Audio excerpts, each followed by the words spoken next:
Hello everyone, good morning. Welcome back to my channel Jhumadi. আবার চলে আসলাম new আরেকটা blog নিয়ে। আজ আমার 7K হয়ে গেছে, তো 7K স্পেশাল তেমন কিছু করছি না, কিন্তু হ্যাঁ 7K স্পেশাল আজ আমি তোমাদের সাথে ফলি মাছ রান্নার রেসিপি শেয়ার করব। তো আমার চ্যানেলে সকল ভাই বোন দাদা বৌদি সবাইকে ধন্যবাদ জানাই। তোমরা এইভাবে আমার পাশে থেকো, তোমাদের সাপোর্ট ভালোবাসা থাকলে আমি আগে যেতে পারবো। তো যাই হোক, আমি ফলি মাছগুলো কাটতে বসে পড়েছি। আজ ভাই মাছগুলো বাড়িতেই রেখেছে, ফলি মাছগুলো তাজা ছিল, রেখেই বলছে দিদি তাড়াতাড়ি কেটে ফেল। তারপর আমি কাটতে বসে পড়েছি, বাইরে অল্প একটু ছাই নিয়েছি। তো আমার ছোটো ভাইয়ের হাতে মোবাইল ছিল, তুই আবার একটু ভিডিও করে দিল। তো ভালোই হয়েছে, মাছ কাটাটাও তোমাদের সাথে একটু শেয়ার করতে পারলাম। তারপর কলে পাড়ে নিয়ে মাছগুলো ভালো করে ক্লিন করে নিয়েছি। ফলি মাছের আঁশগুলো কিন্তু সহজে ছুড়ানো যায় না, তো অনেক টাইম লাগিয়ে আমি ছুড়িয়েছি। তারপর কলে পাড়ে নিয়ে ভালো করে ক্লিন করেছি। দেখো মাছের সাদা জল বেরিয়ে এসেছে। যখন তোমরা বুঝবে মাছের সাদা জল বেরিয়ে আসবে, মাছগুলো ভালোভাবে ক্লিন হয়ে গেছে। তো আমি এখন মাছগুলো মেরিনেট করব নুন হলুদ দিয়ে। তোমরা হ্যাঁ আমার চ্যানেলে নিউ এসে থাকলেও কিন্তু চ্যানেলটা সাবস্ক্রাইব করে বেল আইকনটা ক্লিক করে নিও। আর এই ভিডিওটা কেউ কিন্তু স্কিপ করো না। মাছের রেসিপিটা আমি অনেক সুন্দরভাবে তোমাদের সাথে শেয়ার করেছি, দেখো এখন।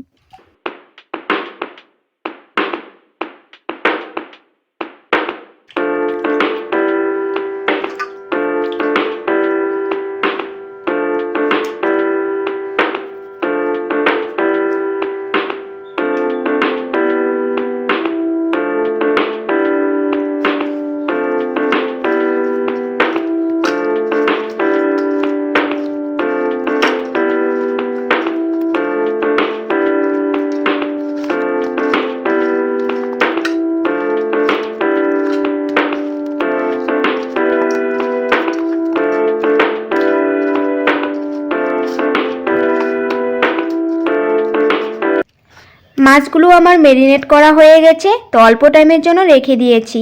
তো আমি এদিকে সবজিগুলো কেটে নিলাম। তো আমি মাছটা করব আজ বিন আর আলু দিয়ে আর টমেটো দিয়ে।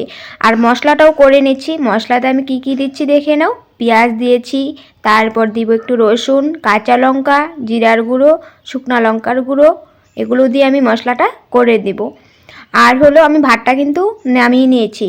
মাছটা ম্যারিনেট করার পর আমি ভাতটা বসিয়ে দিয়ে কিন্তু সবজিগুলো আমি রেডি করে নিয়েছিলাম। তারপর ডালটা বসাবো আর একটু কিছু ভাজা করব। তো মানে এগুলো তো আর তোমাদের সাথে শেয়ার করছি না, কিন্তু আমি মাছের ঝোলটা যে করছি ফলি মাছের, ওটাই রেসিপি তোমাদের সাথে আজ শেয়ার করছি। তো এখন আমি মাছগুলো ভেজে নেব।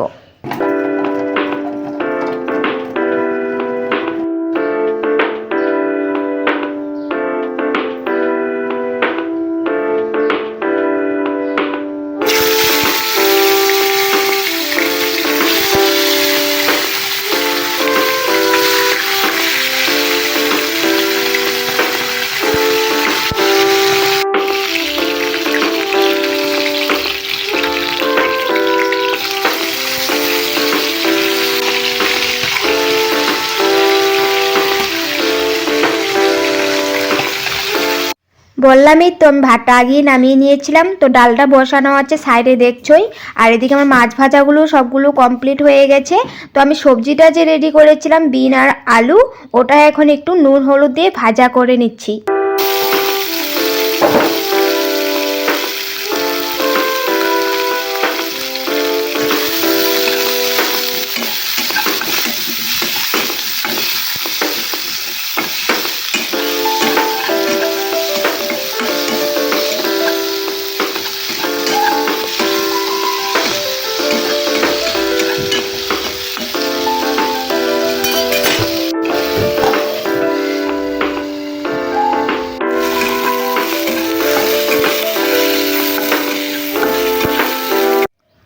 সবজিটা আমি একটু ভাজা ভাজা করে আবার একটু ঢেকে দিয়েছিলাম।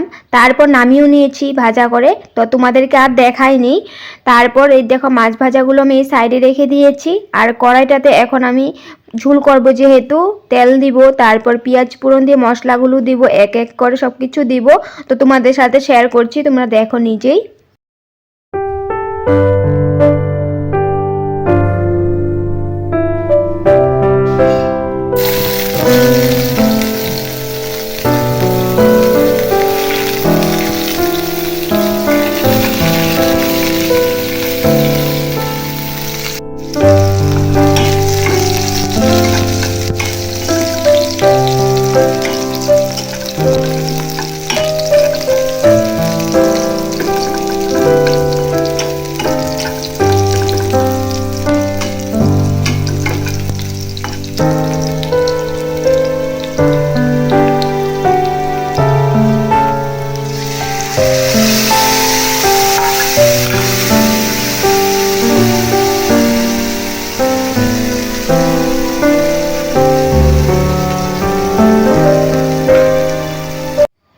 পেঁয়াজটা আমি একটু গোল্ডেন কালার করে ভাজা করে তারপর দিয়ে দিয়েছি আমি মশলাতে কি দিয়েছিলাম তোমরা তো দেখেছিলেই।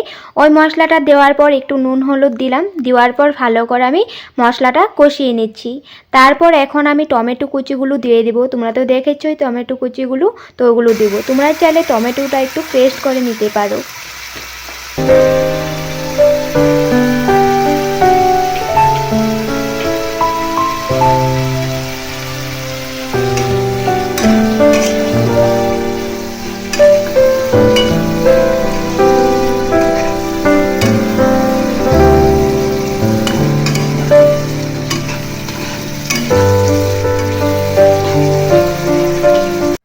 টমেটোটা দেওয়ার পর আমি একটু কিন্তু ভালো করে নাড়াচাড়া করে অল্প টাইমের জন্য ঢেকে দিয়েছি। তারপর এই দেখো টমেটোটা গলে গেছে।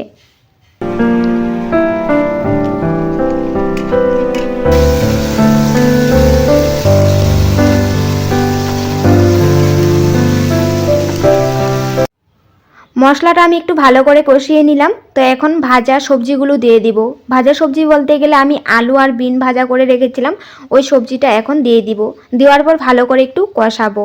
আর হ্যাঁ, আমি এই মশলাটাতে একটু কাসন্ত দিব, কিন্তু এখন দেইনি, কারণ কাসন্ত এখন দিয়ে দিলে একটু ভাজা হয়ে গেলে, কাসন্ত বেশি ভাজা হলে কিন্তু একটু তিতো তিতো ভাব হয়, তার জন্য আমি এখন দিচ্ছি না। ভালো করে কষিয়ে নিই মশলার সাথে আলু আর সবজিটা, মানে বিনগুলো কষানোর পর তারপর দিয়ে দিব কাসন্ত। তো কাসন্ত একটু নিব এখন, দেখো তোমরা কতটুকু আমি নিচ্ছি। আমি যে বাটিটাতে মশলা রেখেছিলাম ওই বাটিটাতে অল্প একটু কাসন্ত নিচ্ছি। নেওয়ার পর একটু জল দিয়ে ভালো করে মিলিয়ে নিব। তারপর সবজিগুলো তো কষাচ্ছি, এই মাছের সবজিগুলো, তো ওখানে আমি দিয়ে দিব কাসন্তটুকু।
মাছের ঝোল দেওয়া হয়ে গেছে।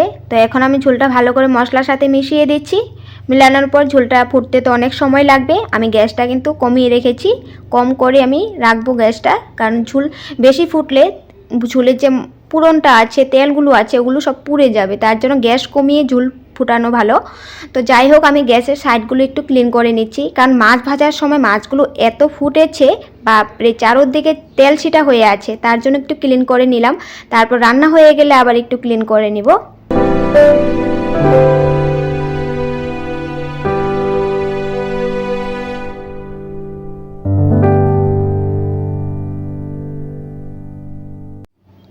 জায়গাটা ক্লিন করতে করতে এদিকে আমার ঝোলটা অনেকখানি ফুটে গেছে। তারপর হাতটা আমি ক্লিন করে আবার ঝোল থেকে আলু কয়েকটা নিয়েছি, আলুগুলো নিয়ে অল্প একটু চেটকে দিচ্ছি ঝোলটা একটু ঘন হয়ে যাওয়ার জন্য। আর আলু চেটকে দিলে ঝোলটা খেতেও ভালো লাগবে, তার জন্য একটু আলু চেটকে দিচ্ছি। তো আর একটু টাইম হবে, কারণ আলুগুলো একটু শক্ত শক্ত ছিল। তো যাই হোক, কয়েকটা আবার সিদ্ধ হয়েছে, যে ওগুলো আমি চেটকে দিচ্ছি।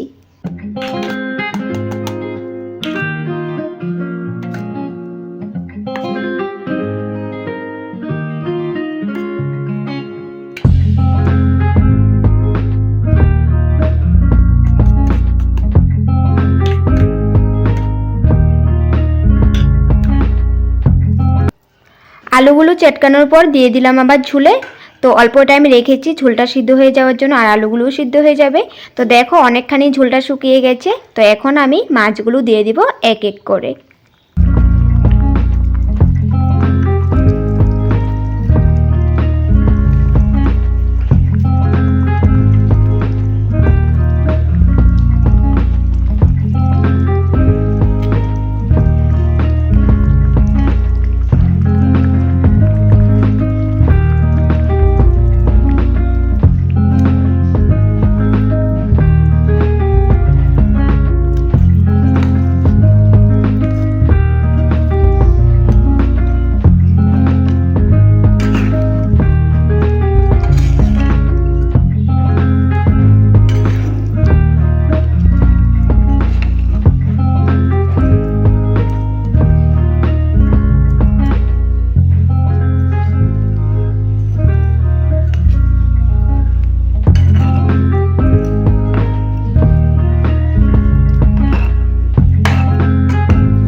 মাছগুলো আমি ঝুলে দিয়ে দিয়েছি, দেওয়ার পর সুন্দর করে ঝুলে মিলিয়ে দিলাম। তারপর আমি গিয়ে আমাদের বাড়িতে গন্ধরাজ লেবু গাছ আছে, তো ওখান থেকে গিয়ে দুটো লেবু পাতা আনলাম ঝুলে দেওয়ার জন্য। গন্ধরাজ লেবু পাতা দিলে ঝুলটার টেস্টটাই অন্যরকম আসবে।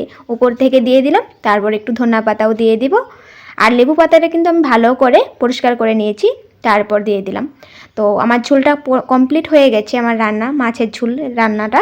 তো তোমাদের কেমন লাগলো কমেন্ট করে নিশ্চয়ই জানাবে, আর তোমরাও এভাবে রান্না করে খেয়ে দেখো, ভালোই লাগবে। তো অনেক টেস্ট হয়েছিল কিন্তু।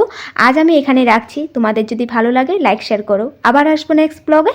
Bye bye.